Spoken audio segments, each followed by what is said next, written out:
Ever wondered why some countries are rich and others seem to be poor no matter what?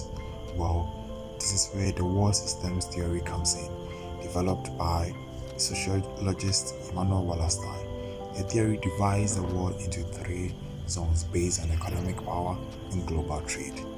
The three zones interact to create a global system of wealth and poverty.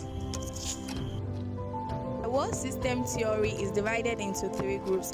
We have the core countries, the periphery countries, and the semi-periphery countries. The core countries are industrialized. They depend on their own. Example, USA. And we have the periphery countries. They depend on the core countries. Example, the African countries, some of the African countries. And then we have the semi-periphery countries. They fall between the core countries and the periphery countries. Example, Brazil.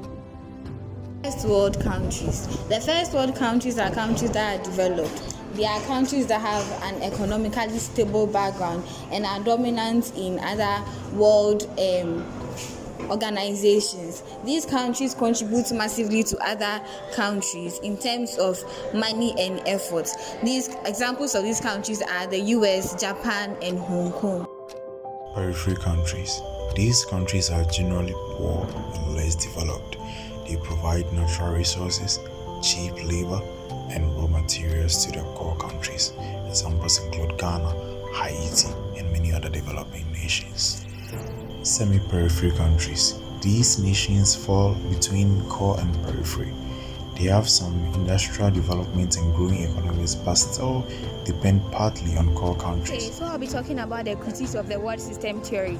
1. The theory focuses on money, where the theory mostly focuses on trade, economy, and more money, and forget about the important things like the culture, the politics, and the daily life of the people. And also it makes the poor country feel hopeless, where they think that the rich country control and use the poor country, and make the poor country feel like they are hopeless and they can't change their situations. Thank you. Talk about some of the common criticisms of the world system theory. So it's economically false. This means it emphasizes on economic factors, neglecting or leaving the social, political, and cultural influence. And 2, the rich classification, division of the semi-periphery and the periphery, and the semi-periphery is considered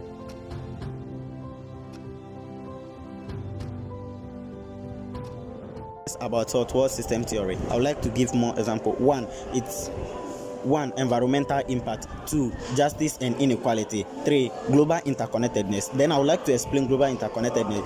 Global interconnectedness helps us to understand how our daily lives are being connected to the global economics and political system. This helps us on this influence the products we buy and the work. In a global system, wealth isn't shared equally. World systems theory gives us a lens to understand the roots of global inequality. Of the world system theory. 1, the importance of the world system theory. 1, we have highlights capitalist. 2, we have historical context. 3, we have useful for historical analysis. 5, we have encourage critical thinking. So I would explain 1. Yeah. So with the useful for historical analysis, it talks about the theory the theory looks at long-term historical trends, not just current events. And it also explains the heights and then the fall of the empires. Thank you. Now you can see how the world is connected, but not equally. How do you think this affects the future?